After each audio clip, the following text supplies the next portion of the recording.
Əziz dostlar, mən dünənki paylaşımda məşhur Amerikalı nəzəriyyəçi fizik Michio Kaku'nun Mümkünsüzlüklər fizikası adlı əsərindən danışmışdım.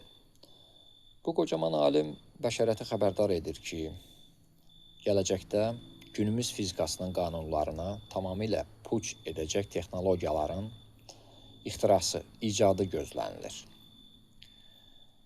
Və o təsnifatlaşdırır bu texnologiyaları.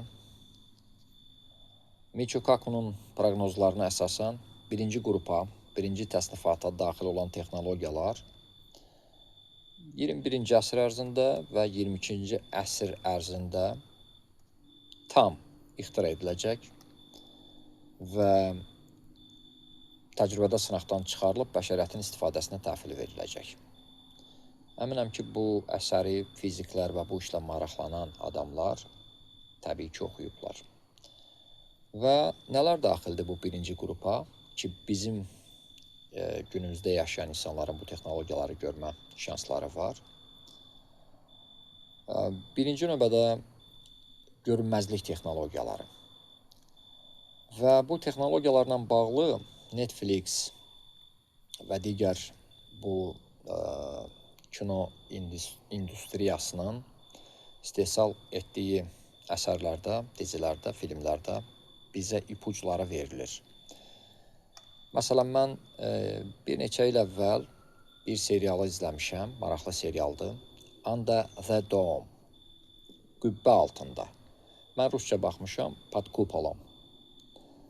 Orada birdən-birə bir şəhər ətrafında gözə görünməz bir qübbə yaranır, qalxan yaranır. Heç kim nə ora girə bilir, nə oradan çıxa bilir. Yadınızdadırsa, mən plazma haqqında danışmışdım. Bax, həmin o plazma materialından və digər materialların qarışığından, indi detalları sizi yormaq istəmirəm, gözə görünməz qalxanlar əldə etmək, hazırlamaq olur. Görünməzlik texnologiyalarından əlavə, dediyim kimi,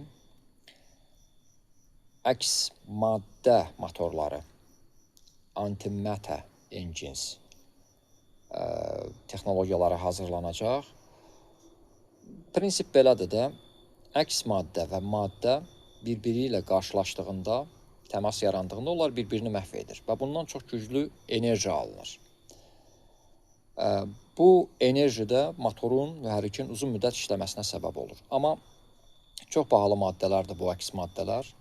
Qramı, səhv etmirəmsə, 62 trilyon dollardan artıqdır və davam edəcəyik mövzunu.